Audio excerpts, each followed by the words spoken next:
The Agile Business Athlete methodology has 4 steps, and it's all about creating this cadence in the way that we live our personal and professional lives.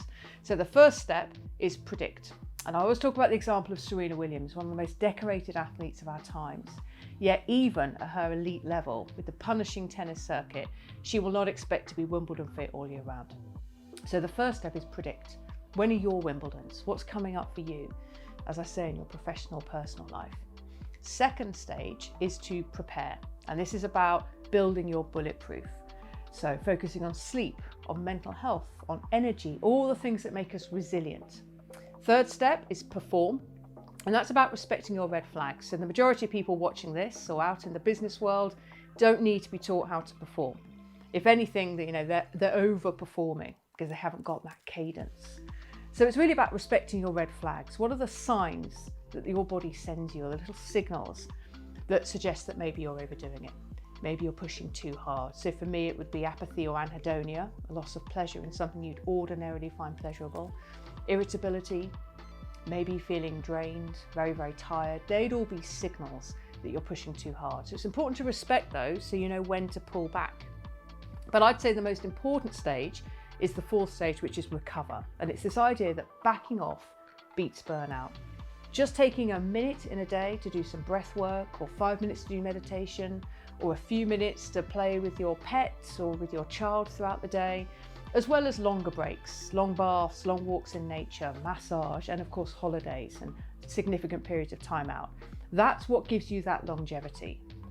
And I always use the example of an Inuit lady in the Arctic Circle race. So to take a step back, my partner and I in March 2019 did the Arctic Circle race.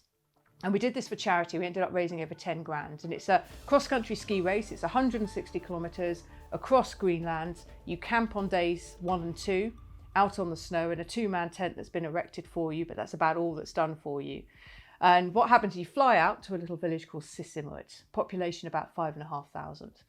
And the people of the village not only put you up, but they also volunteer throughout the race. So it's a beautiful event. Now we went there having done a week in Austria, and we'd also done some roller ski sessions with an Olympian in our local park. But that was it. And we thought that we'd be okay. So we get to the start line and it's all smiles. We're having a great time, but we're really looking forward to the race. We've raised all the money. Within about half an hour of setting off, we quickly realised that we'd bitten off way more than we can chew. The wind has obliterated the tracks. So in cross-country skiing, you ski down these tracks. The wind has obliterated those. So they're covered in snow. We're at the back of the pack. We can't see anyone in front of us. And it's way more difficult than we thought. It's so much uphill. In fact, the elevation on day 1 alone was the equivalent of going up and down Snowdon 2.5 times. So the majority of what you're doing is strapping your skis to your back and walking, and then having to walk back down again because it's too steep for us to ski down. And the things that I thought I'd enjoy about this race, the mountains, the beauty, the solitude, the challenge, actually were just really intimidating. And I started to feel really tight, really anxious. The mountains were looming over and threatening me. I really didn't like the fact that we were the only 2 people in sight for miles and miles. And it got harder and harder and harder, the tighter and tighter I felt. And in the end, even bits that I could ski down in a big snow plough, I was falling over and having meltdown after meltdown after meltdown, shouting at Antonia, "This is beyond my ability." And I said I was going to quit. And I really meant it. I just thought we've bitten off way too much here. And as we get towards the finish line, because we had to finish day 1, no one's going to come out and rescue you. We're skiing in towards the finish and we are utterly drained. And I can see in the distance an Inuit woman in furs and the cold weather gear, just standing there with her arms outstretched.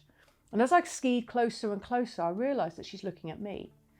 So she keeps her arms out. I think, well, the one thing I really could use right now is a hug. And I presume that's what she's going for. So I ski into her arms and we have this wonderful hug that felt like it lasted for minutes, but it was probably only about 60 seconds. And I thought, you know what, there is a tiny, tiny chance that I'm not last and there's someone behind me that could use that hug. So I let her go and she feels me letting go and she pulls me back in even tighter and we hug for a little bit longer. And in that time that I was hugging, Antonia was able to persuade me just to go over to the changing tent, not the organiser's tent, to give up. And then she was able to persuade me to go to the food tent and have some heated food. And then she was able to persuade me to go to the 2-man tent and ultimately to close it and spend the night there. And in the end, we finished that race. We came dead on last, which I'm really proud of. Who wants to come 10th from last? There's only about 2,000 people in the world have ever done this race. And we came dead on last in 2019.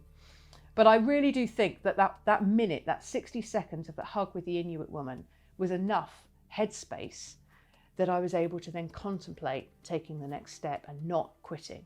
And I think the example there shows that backing off can beat burnout. Backing off can mean you have the energy and the headspace to finish what you need to get done. Now, that isn't necessarily going to be a hug. It's certainly not going to be a hug with an Inuit woman in all likelihood, but it could be just a minute of breath work, a minute of talking to your partner, or looking at a magazine, or anticipating a holiday you've got coming up, or even just looking out the window and daydreaming. But it's those tiny slithers of recovery that mean you can go on.